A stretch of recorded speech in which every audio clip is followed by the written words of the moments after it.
at the top of the pyramid, so to speak, of 1 Corinthians 13, we started off, and of course you know me, in memorization. The first one, patience. Second one, kindness. And we're going to memorize all those in sequence. So, kindness. Kindness is a very interesting word. I'm sure you've looked in your notes with what kindness meant in the original language 2,000 years ago. It's kind of interesting. And we'll come back to number one in a little bit, but the question to think about as we go into, particularly after we look at the meaning of kindness. Have you ever felt like when maybe the world seems to be closing in around you, and we've all been there, that at times you have this almost peace about things when the world's falling apart and we feel like we should be falling apart with it and we're not? At least not all the time. Sometimes we do. We get a little edgy, a little nervous. But at the end of this, I want you to think about this question. You don't have to answer it now, but have you ever thought about possibly the amount of anxiety that the Lord has lifted off of your shoulders, and maybe you don't know it? You don't realize it. But you have this idea like, why in this situation do I feel pretty good about things, even in spite of all these financial issues or family issues or whatever? And when we get to page 11, I think this will come a little more clear for you, be a little more clear. But I don't have another. I'd give you one, but we'll get some more. In the original language, the word kindness means useful, serviceable, adapted to its purpose. So, useful. Homer, read about God and His kindness. I think it'll be a good background before we get to this, actually. And then, Jason, I want you to read what you've got as well. That's Tom and everybody. But love your enemies, do good, and lend, hoping for nothing in return. And your reward will be great, and you will be sons of the Most High. For He is kind to the unthankful and evil. The Lord is so kind, even to the people. Thank you, Beth. So kind to people who don't appreciate Him. He's still kind. Now we're going to tie that into the way we should think as well, because everybody's not always real kind and friendly to us either, appreciate it. Serviceable, adapted to its purpose. And the more I studied, when you take kindness down to its lowest level, or we might say up to its highest level, maybe that's a better way to think about it, we come up with the word mercy. So remember when we were reading these qualities and we decided we would stop reading when we started lying? Remember all that? And none of us could read those? But Jesus, we had no trouble putting His name in there? How did He show us kindness in the New Testament sense? With mercy being at the root of all kindness. What did He do? Pardon? No, go ahead. He died on the cross. He died on the cross for us. We're going to see examples of how kind on the next page He was to people who we would have said, move on. Keep moving. I'm busy. Did you see I'm busy here? He never did that. Jesus in this original He was useful. He is useful. He is serviceable. He is adapted to its purpose. What's the root word of serviceable? Service. We are to be of service to people. And we're kind to them because we We're people of service, are we not? What's the root word of deacon? You know, the diakonos. What does that mean? Worker. Worker or servant. We're all servants. So when you think of kind, well, you know, he was kind to that waiter. He left him a nice tip. Well, okay, I'll go along with that in our vernacular, but it's deeper than that when we get into the Bible. There are action words, you know, it implies action, service, giving. I've got the invitation tonight. I'm going to bring some of this into the invitation about being a servant, but don't want to get too far ahead of myself.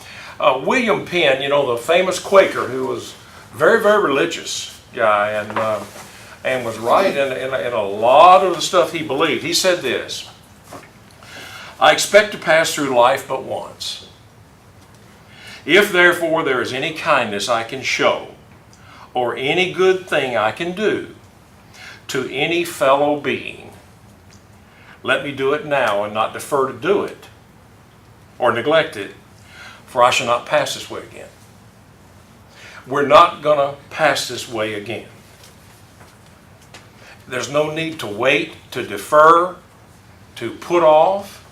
If you can be useful, a servant, adaptable to your purpose. What is our purpose, really, when you think about it? That's kindness. Yeah. What is To what? serve God. What? Pardon? To serve God. Okay, a servant of God, Yeah. and all He's done for us. That's our purpose. And what else? To tell others about it. Is that not right? Neighbors as ourselves, love our neighbor. Yeah. Absolutely. Absolutely. How is God, based on what Tom, I call him Homer, but Tom, I thought y'all looked at me a little funny. Homer, what? That's just what I call him now. So anyway, Tom. For he is kind to the unthankful and the evil. What does he say about his rain even? Falls on the just and the unjust. The rain falls on the just, the unjust, the good, the bad. He is good to everybody with his blessings. Go ahead, Bruce. Yeah, I've been thinking about this since we started. You were talking about how sometimes the world seems to be crashing in on those people of the world, but at times we as Christians aren't affected by it because God is over us. I think people of the world don't really get that because they haven't taken on God, and they don't have that peace that God brings to us as Christians because Okay. they haven't lived a life that God is pleased with, or they haven't given their lives over to God. Okay, that's good. Thank you. Also in the original, it had an adjacent kind of meaning. And I used this one time in a sermon I had here. It describes food in the original Greek. You know, I made the little funny thing here. Well, the salad was very kind tonight. Do what? Tasty. Generally, we eat food that's what? Good for us? Good for us? Wow. Well, okay, Fills your stomach. sometimes we do. Like, wait. But the idea being kindness, we would never think the word tasty, but tasty, it's useful, it's good for you. That was used in the first century to describe kindness as well. It sounds funny to us, but not so much then. Hasn't God, it's a rhetorical question, and Bruce has already kind of touched on it, hasn't God been especially kind to you and me? Pleasantly useful, a servant, adapted to its use, to us. That's kindness. Now we're going to, that's a great Jesus quality, but we're going to get down, as they say in Texas, we're going to get down the lick log here in a minute. What does it mean to you and me? How can we emulate that? Now, you know me, the 747 principle, John boy. I'm just wondering what part of Texas you come from. I know. The guy I came from. Kentuckyans settled Texas, but that's another story. That's why y'all talk like us. West Texas. Kindness. You got me off, John. Oh, 747. John. 747. 747 principle, John, and relate it to kindness, please. He who is forgiven little loves little. That's the idea behind the 747 principle. Now adapt that to kindness. As far as being kind, someone who has been shown a lot of kindness is very more likely to show kindness to others. That's right. When we realize how kind God has been to us, will it inspire us to be more kind to others? It should. It should. It should. Do we always do that? No, Mitch doesn't. I suspect maybe we all don't at times. But if it gets us to thinking about how we can be more serviceable, adapted to its use, tasteful, a servant to others, then maybe it'll come from back here to the front of our mind, so we will be a little more readily available to do those kinds of things to others. Nehemiah 9:17. Okay, Mike, let him read this. Mike, I'm coming right to you. Nehemiah 9:17. They refused to listen and did not remember your wondrous deeds which you had performed among them. So they became stubborn and appointed a leader to return to their slavery in Egypt. But you are a God of forgiveness, gracious and compassionate, slow to anger and abounding in loving kindness, and you did not forsake them. Abounding in kindness, loving kindness. Did God have every right, by being God, to kick Israel to the curb? Every right. You better believe Many it. times. He had every right to do that. Does he have every right, because he's God, to kick us to the curb? He has the right to do that, does he not? Does he? He does not. Why? He didn't want anybody to perish. This world's coming to an end one of these days, boys and girls. It is.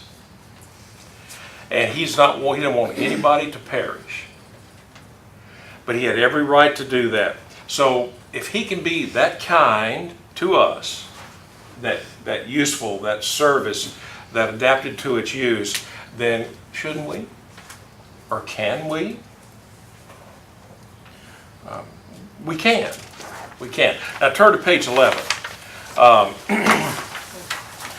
I also used this in a sermon one time, but everybody wasn't here. Maybe you don't remember it or whatever. But it's really, and I think Alan might have used it in maybe one of his lessons or an invitation or something. But it's well worth showing the kindness of heaven.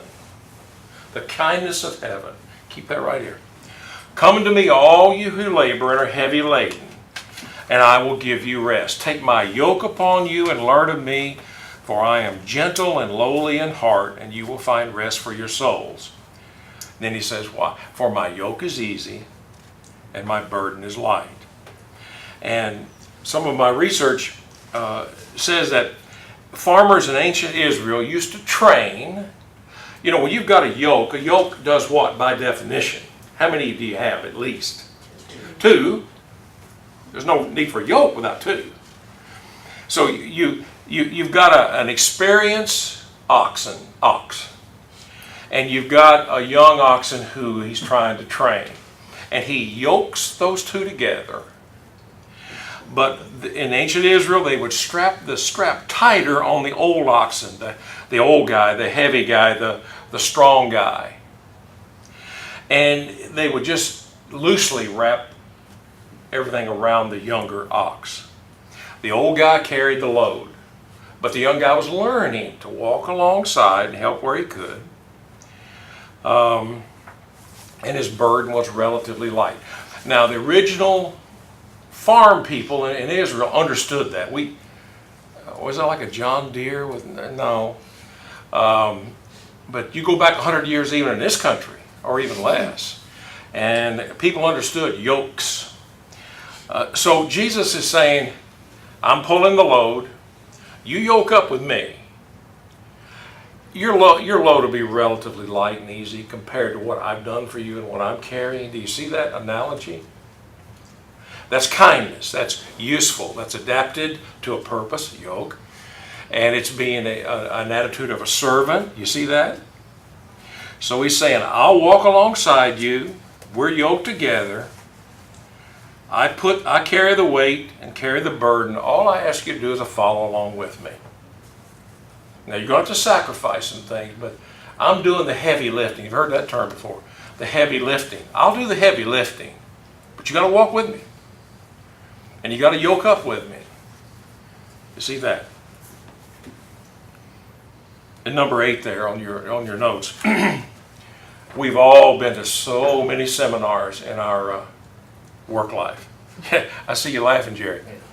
Oh my word. If I had $10 for every one I sat through over 40 years, I'd probably be a rich man. Have you ever been to a seminar on how to be kind? Beth said she has. That's great. I've never even heard of one of those. Well, I worked in an office at a school, and all of the people that were that frontline person that the parents would come in and talk to first. Oh, okay. That makes We all got sense. sent to a meeting about how to handle those people, basically customer service. Okay. How do you handle them if they're happy, not happy? And so yeah, I was. Okay, well, good. That's wonderful. Most of us have never done that. It was always, in a lot of cases, a browbeating on why you're not doing better. But, okay, so that's good. It is a customer service attitude, something we don't see much in our society much anymore.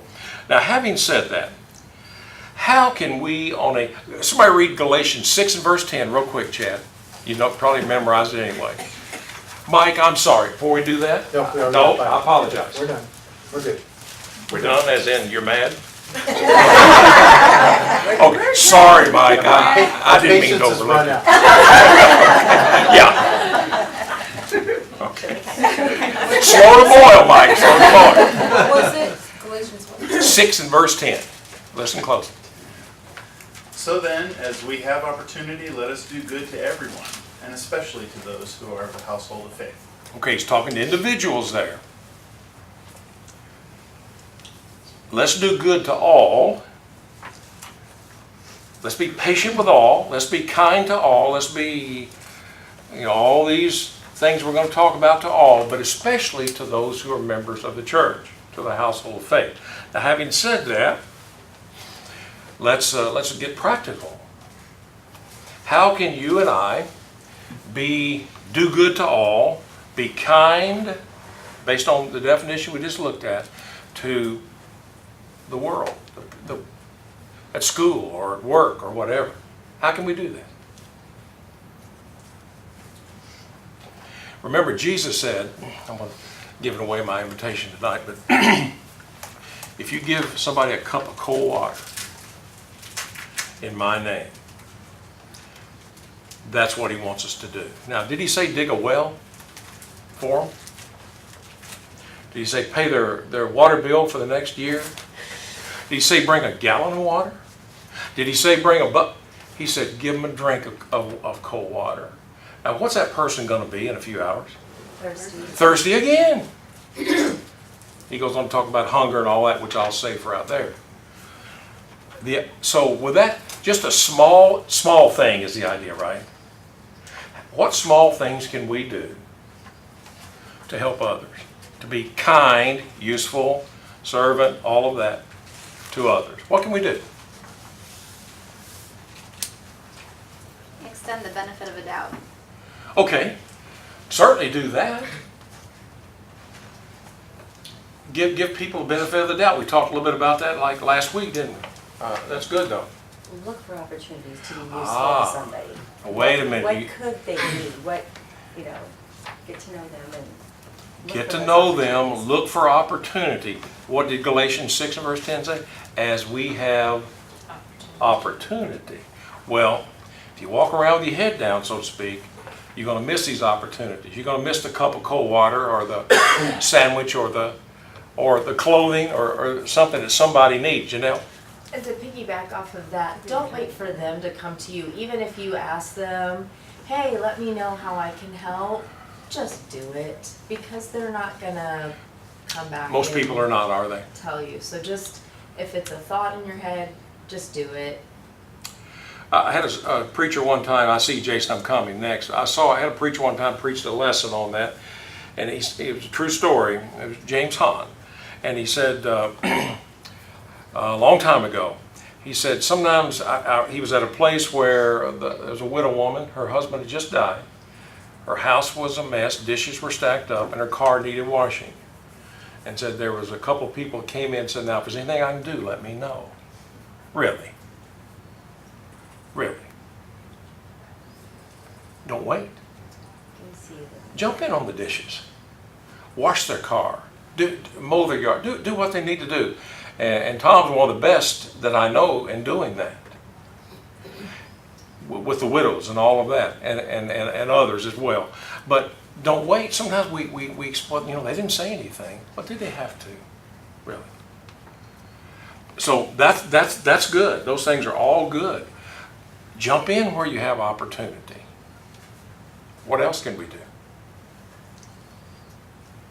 Well, I work at Walmart as a second job, and I get exposed to a whole lot of people out in the parking lot. But Sorry for laughing. no. But there are times where elderly folks come in. They're parked up front in the handicap spot. Okay. And those present a lot of opportunities, and it can be something as simple as just talking to them for 5 minutes. I mean, you're lending an ear. You're just kind of talking to them. They may have a World War II hat on or something. You get to you get to talking, and they really open up in most instances.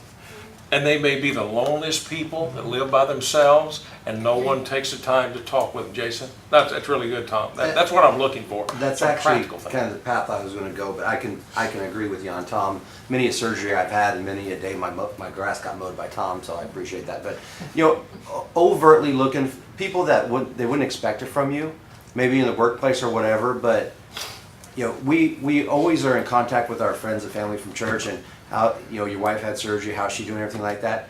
Someone at work, you notice that their countenance is low. Just, man, you look like you're not having a good day. What's going on? Genuinely show interest in their life. Genuinely show interest in things that might be negatively impacting them, and overtly, follow up on it.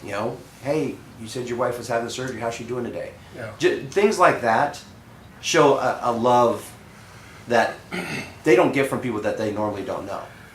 They don't. They really don't. All these things are real good, and the list could be almost infinite, really. I mean, we can, taking in your trash can for your neighbor. Is it a big deal to give a person a glass of water? Jesus said it was. But it's not a big deal to us. So what he's saying is, do the little things. Look for opportunity to do the little things. And then, what? Do them. Because there's going to be times you're going to be on the receiving end. And there are going to be times you're going to be on the giving end. What may seem little to us may not be little to the person that we're doing it for. That's absolutely true. Like this morning when I opened the blinds and our neighbor flew out early this morning and their garage door was wide open. Going to be gone for 10 days, that's a problem. So you went over and closed their garage door. Yeah, but you saw it. Teamwork. Teamwork. This also, sometimes we don't like to admit it, but this also means getting in our own personal pocket sometimes. It does. And what's interesting, it says, let's do good to all people, especially to those who are of that household of faith. So what it says is there's a personal level of benevolence that we could do to the world, but also to people within the church. Yeah. And it might not be giving somebody money at the gas station, but it might be going and buying them some food. Also might be someone at the church here that they're in need. You dig into your own pocket at times. And right here it tells us that we need to do that. You do. And people don't have to be broke to help them out. That's right. Right. No, that's a good point. There's things you can do. That's a good point. And I know that the church doesn't know and has no reason to know how the elder, well, they have reason to know how the elders spend your money. I don't mean that at all. But there are, tonight on the way to church, stopped off, no names, that needed help financially. Who never complains, tries to make her pennies stretch, but sometimes you have car issues and you have things, and not going to announce it. I guess sort of am. I don't mean to that, but the church can be kind. Individuals make up the church can be kind with their time, their money, their all of that, but you'd be amazed how much goes on behind the scenes here, where your money, the Lord's money, the money that you put in the treasury, we give to help people who are in need, members of the church. We did it, we even today. And it happens a lot. We're glad to do it. We're glad to do it. But don't wave a flag and say, look what, we're not doing that. We help people who need help. Guess what? That's being kind, useful, being a servant. And we do that as individuals too. Many times, a lot of people hit that hip pocket. Some people say, well, only the money comes out of the church. Who said that? The Bible doesn't say that. It says you be good to everybody, especially to those who are members of the church. And sometimes you got to hit the hip. Okay, that's fine. Mike and then Lisa. The second thought that I had that I was going to say is Mark Dunnigan wrote a little expose on this verse. Much we've already said, but one of the things he said that struck me is kindness begins with attitude. And if you're not an approachable person, kindness could be an issue to somebody else. And one of the things he pointed out was Paul was everything to anybody, which means no matter what circumstance Paul was in, he was approachable. He was. And so for us and our character, are we approachable? Are we kind? Especially, he went on to say, to the household of faith. That's a great Are point. we the ones that get up and run out? Or are we the ones that Right. are kind and looking for help? Are we approachable? Only we have to answer that ourselves. That's what he said. Are we approachable?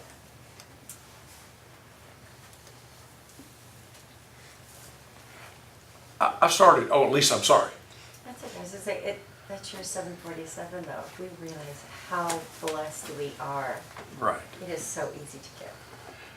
It's not hard, is it? No, because we have been given so much. So much. And we make choices every single day what to do with that money and what to do with our blessings. We do. So We- what better use than to help someone out? We absolutely do. Matthew 9 and verse 13 said, I want mercy or kindness more than sacrifice. You remember what Jesus said when he said, if you give your body to be burned, or you die for somebody, but you don't have this pyramid of love, if you will, what good did it do you? Didn't do you any good. It didn't. John, go ahead, John. I find that this is, to me, I'm brought back to the importance of love, and I just sit here and I'm thinking of how do you make people do something, And in the Old Testament, you have these laws. Don't know that you can. You have these commands, and you can point them in the right direction. But as you can see, case study of the Old Testament, they didn't end up doing what they should have been doing, and it didn't. The way that it was set up didn't win their heart, But when you consider love and you consider the 747 principle, this is the power that resides in love. I don't think we can ever really comprehend like how powerful love can be as a motivating factor, because when you consider it in light of the 747 principle, That's true. There's no other way. I mean, if you're just trying to be kind just because you were told to do it, I mean, you're going to get burnt out. You will. Great point. That's a great point. And that's why in this 1 Corinthians 13, somehow or another we've got to get this deep inside us. It's a challenge for me. I'll tell you what I've started doing, and it doesn't make it right or wrong. And it may be, you may say, well, that's kind of silly. I've been practicing during the day when I'm out and about.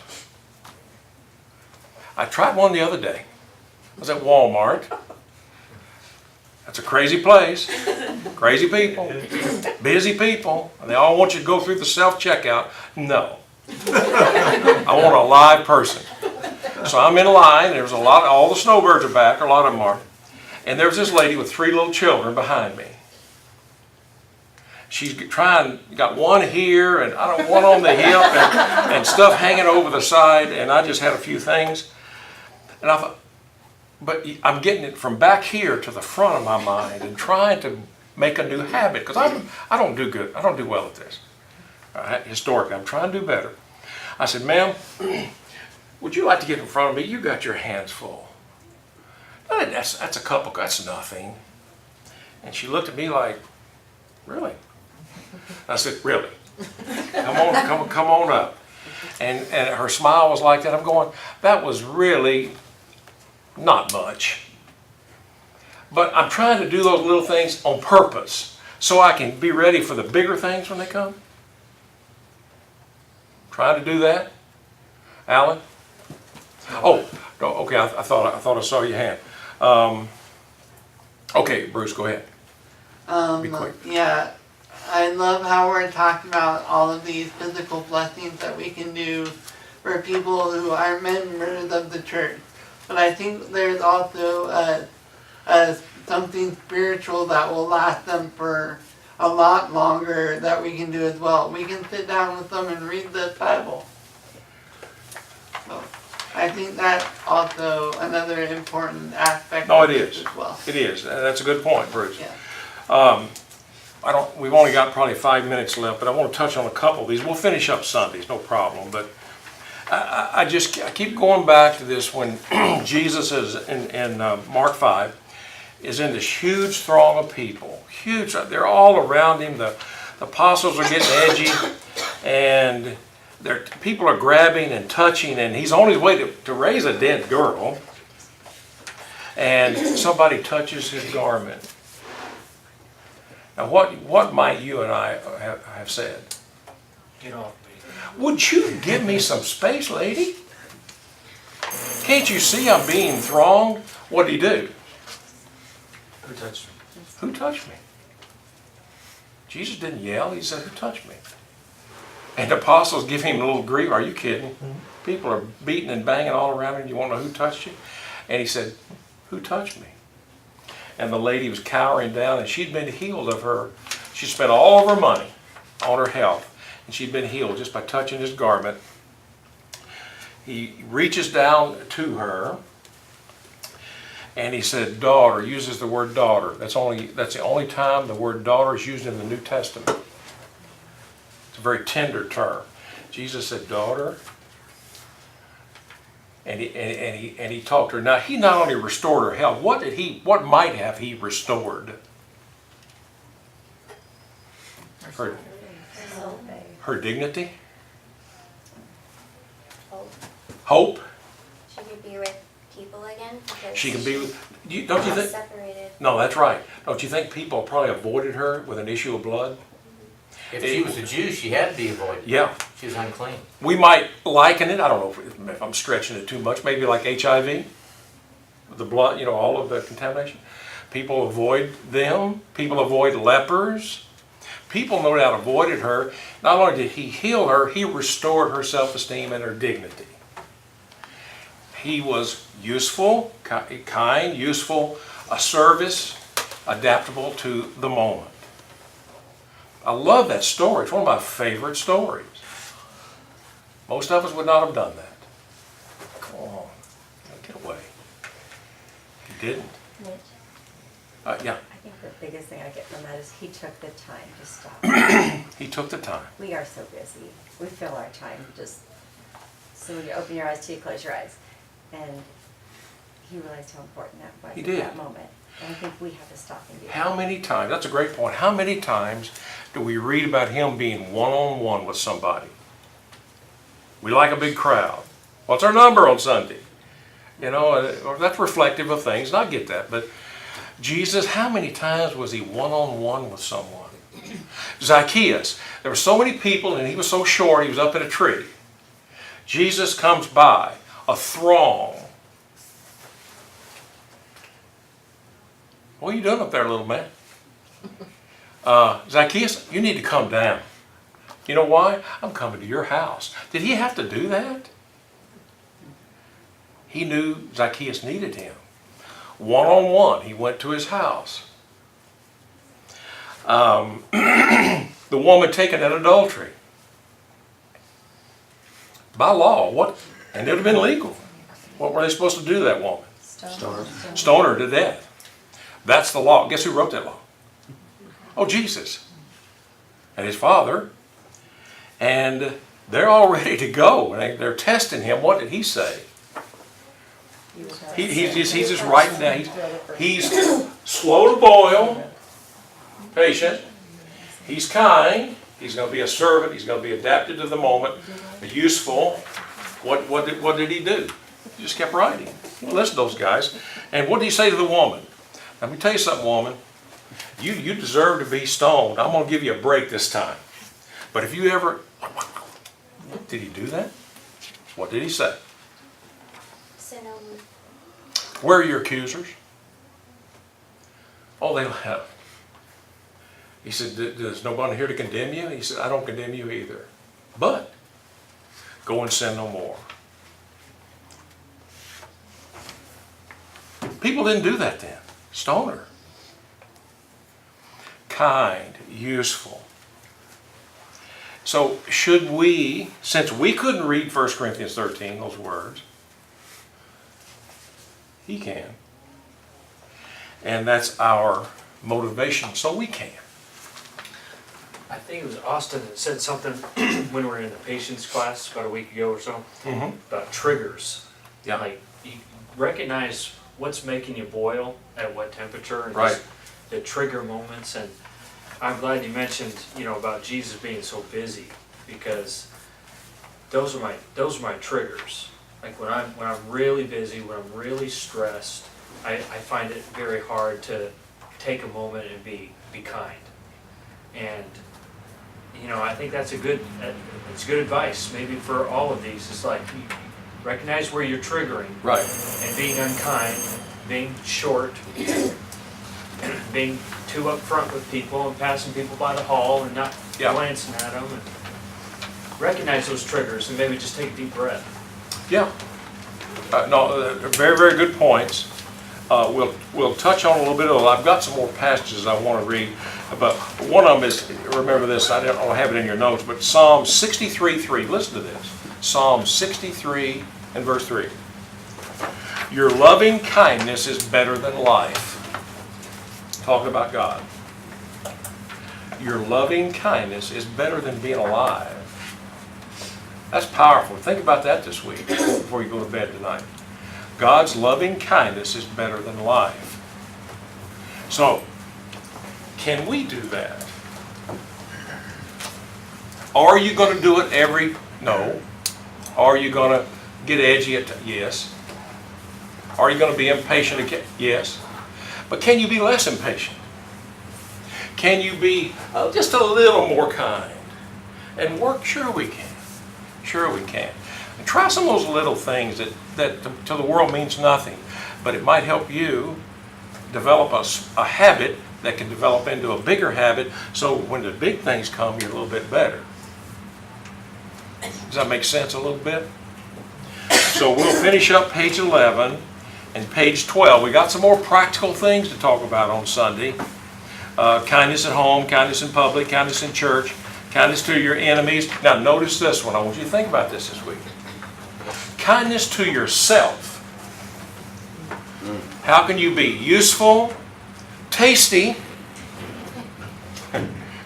a servant, adapted to your purpose, to yourself? How can you be kind to yourself? Let me tell you, we're the most unkind sometimes to ourselves. Stop it. And I'm that way. Think about that this week. How can I be more kind to myself? In addition to these other things. On Sunday, I want to hear what you got to say about that. Okay, a warning, you're going to hear a little bit more of this during the invitation.